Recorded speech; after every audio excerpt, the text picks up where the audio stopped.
long road. I never really considered myself to be a major league ball player growing up, or high school, or even in college, really. So when I got drafted, it was a blessing, obviously, and I just worked as hard as I could every day to try to overcome my shortcomings. I wasn't always the biggest, strongest, or most talented guy, but I figured if I could outwork or out-hustle guys, then I would get my shot. And I've got it today, and hopefully I won't let it slip away and stay up here for a while. But I've been blessed in so many ways, and I can thank the Lord for that. All right, Dave. This is your first. Can I tell? I know this is your first weekend up in the big leagues, but I heard a story when I was down in the Roadcast. It so touched me. I went down there a day, and I saw these styrofoam boxes, and I was so moved because he'll never tell this, but I got to tell you this, and I wish this story could be told across America. I asked Terry. I said, Terry, what are those styrofoam boxes for? He said, well, what happens? He said the players have decided, because they cook for the players outside. They have a barbecue pit, and what Michael and some of the guys, this was their idea, they took the leftover food and they would take it in these boxes and go out after the game, and they would feed the homeless. I mean, think about that. Here are these big league ball players that are minor league, they're professional baseball players in a AAA organization, Oakland A, and they're out there under the bridge after the game feeding people that are less fortunate. I mean, that to me is pretty incredible. So, Michael, I didn't mean to embarrass you on that deal, but that's pretty cool, man. That's pretty cool stuff. Give Mike a big hand. This first weekend up in the big leagues. What does it feel like to be here, and anything else you want to share a thought with it? Hello, everyone. It's kind of a dream come true, obviously. You work your entire life, and you battle through ups and downs, doubts, insecurities, the things that it takes every day to kind of be consistent and get yourself to this level. To kind of finally get here and be at this level is kind of dedication for a lot of work and a lot of sacrifice and a lot of struggles along the way. We had a really special group in Sacramento. Tristan Magnuson was a big part of that. He was actually our lead travel guy before he got called up to the big leagues early in the year. We had another guy down there named Les Timmons, and we came up with a good idea to sort of best serve the community. And we saw all the food kind of getting thrown away, and we figured, what a waste. So organizations can't give the food away for legal reasons, which I thought was kind of silly.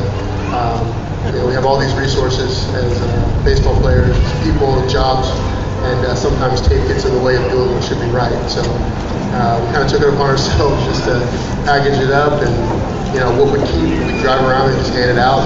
If people wanted to eat, they got a chance to get fed. So we thought it was a good idea. Amen. Awesome. Come over to my Alabama friend here. This is Josh Willingham, and if you can't understand him when he talks because of his accent, I'll interpret for you. But anyway, Josh, it's been a journey for you and coming over, and what are some of the things that brought you to a place where you surrendered your life to Jesus Christ and your journey along? I know you were raised in the church, but there's some things that happened along the way that really got your attention and turned your life around. Yeah, first of all, I want to say thanks to everybody for coming out here and making this a special day for us and for everybody. But, my journey was probably not a little different, the same for some of you maybe, but I grew up in the church. I went to a Christian high school. Really lived in my parents' faith for a lot of my life growing up. And, it wasn't until I left home and, got drafted and was out on my own, had to face a lot of struggles, just, everyday life on my own, and I started developing my own faith. Always, was pretty close to the Lord, but again, I grew up in my parents' faith, so I just started, developing my own faith. And, there's a lot of things that happen in this life for each of us individually. One thing that happened for me was my brother passed away in 2009, who I was very close to, and it was very tragic for me, and my family. And that was kind of the point in the road for me where, I had a chance to closer to God. And at the time, I didn't see anything good that could have come out of that situation. And just by going through that, and obviously as a Christian, the first person I turned to was the Lord, and He got me through that situation, brought me closer to my family. Saw a lot of good that came out of that situation. Actually spoke at my brother's funeral, which I don't have a clue how I was able to do. But I had two people come up to me afterward and said, it's been about 3 years since I prayed, but I was praying for you today while you're up there speaking. And that meant a lot to me. And again, as you look back over the whole situation, I miss my brother every day, but I can see a lot of the good that has come out of that situation. And one of the things that's been good is my growth individually in my spirituality. So, and again, it's something that I try to work on every single day, but that was the big turning point kind of in my faith was that event, and it allowed me to be closer to the Lord.